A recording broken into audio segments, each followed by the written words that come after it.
I'll call this one Putting Your Faith in Action, the story of Enrique Borjas.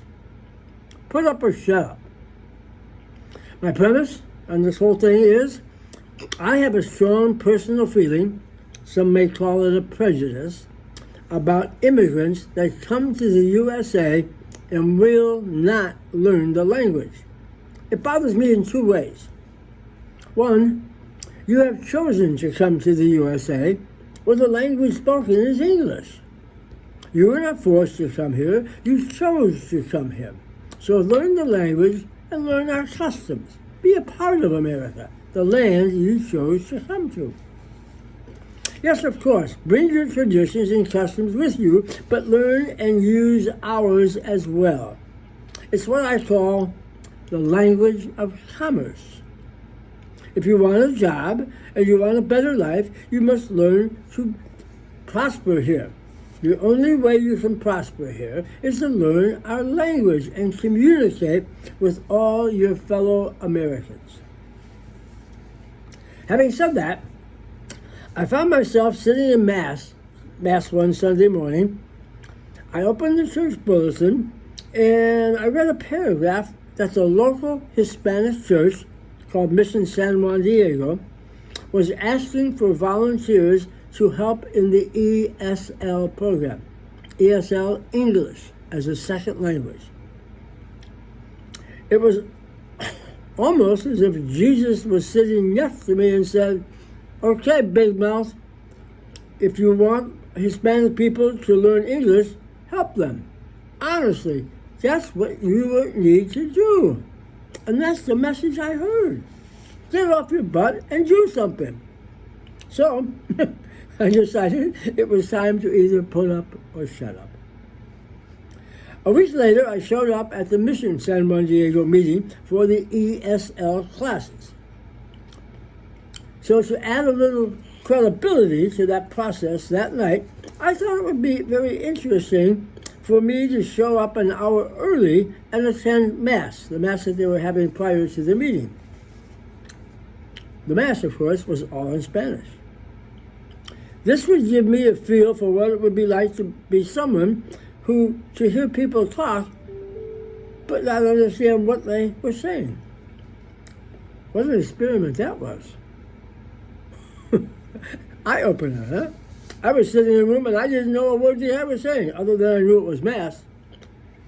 I went to the ESL meeting, not being able to speak pretty much a word of Spanish, but wanted to see if I could help make a difference. That was the message I received in church, so I was going to try. I was introduced to a young man named Enrique Borjas. He was from a small village in central Mexico. Enrique was about 25 at the time. He had come to the USA illegally, swam across the river. He told me his story about sneaking in, evading the police, and eventually joining his brother here in Chicago. He was married to a U.S. citizen, and they were expecting their first child. Fortunately, he was in the program for a while and matriculated to where he spoke un poco, a little bit of English, and now was advancing to where a tutor would help him even more. So I said, I'm in. Let me see what I can do to help this young man. I brought an English-Spanish dictionary to help me understand him, so we were put together, and for a few months we would meet once a week, and I would help him learn words to make sentences. Seemed relatively simple. He was working 2 part-time jobs to support himself and his wife because he really couldn't get a good job because he didn't speak the language. To my point. He was very smart, very anxious to learn. I so admired that in him, which made me all the more anxious to help him learn. He wanted me to talk more, which helped him understand words, just as he was understanding what I was saying. He was very good at listening and picked up my words and inflection as well. I would stop and explain the words, and even go so far as to write them or diagram them to help him. And as is so true in life, when you give freely of yourself, quite often you get much more back. It was enjoyable. It really was to watch him grow and come out and learn and watch him watch me as I spoke. Before I had this speaking problem, incidentally. As the weeks went on, in the church, the church closed the ESL program because of lack of volunteers. Enrique and I were doing so well, and he enjoyed it, and I didn't want to stop because he was enjoying it and progressing.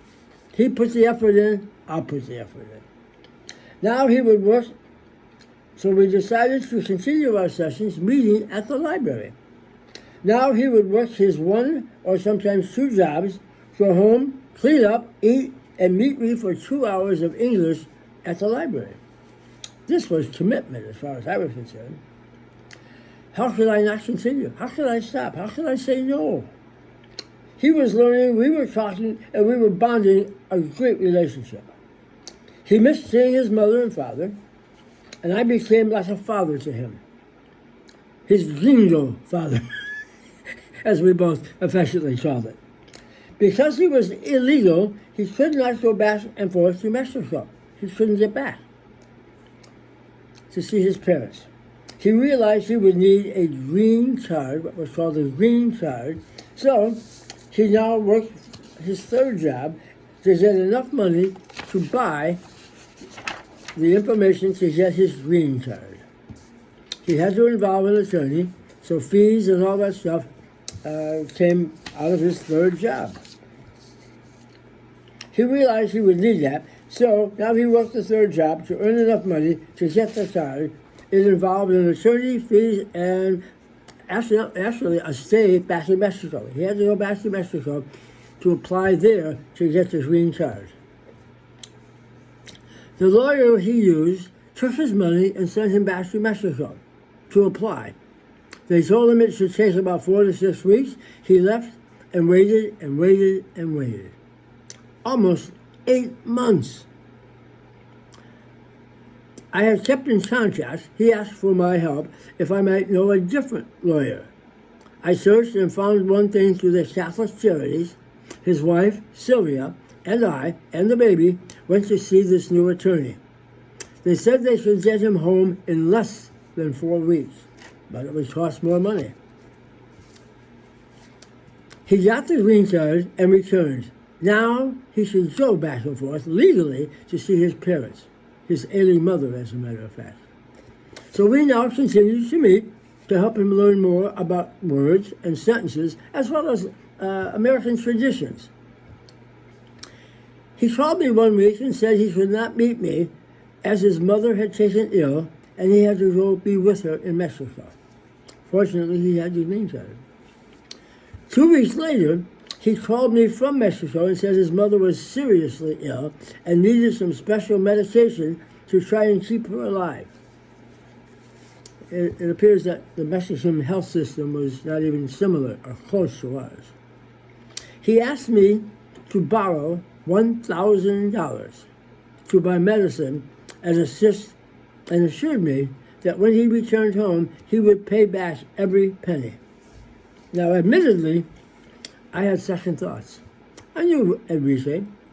I didn't know him real well, but I knew him. And so I thought, oh, is this just a scam to try and get some extra money? Nope, it wasn't. I sent him the money, he bought the medicine, but eventually his mother passed away. He could not keep her alive. So he came back home, and we continued meeting. But each week, when we met, he would give me $50 or $100 in cash from what he made during that week. Now, that was a young man with integrity. He really was going to pay me back every penny, even if it took a little bit here and there. His next goal was to get his CDL commercial driver's license, so he could drive the truck at his business where he was working and make more money because he was driving the truck. So we got the test and practiced and practiced. It took almost a year until he was ready. He went and took the test and, of course, passed. What an accomplishment. Now he has a green card and a CDL. Then the best part came. He said to me one time he loved being in America, and he enjoyed learning from me various parts about America. George Washington and the Declaration and Boston Tea Party and all that stuff. He wanted to become a citizen. Wow. And he asked me, would I help him? Of course. How could I say no? I should not have been prouder. And a year and a half later, we studied and studied. I got flip cards. We went through the questions that were supposedly on the test. And we practiced and practiced, and he memorized. He knew the questions.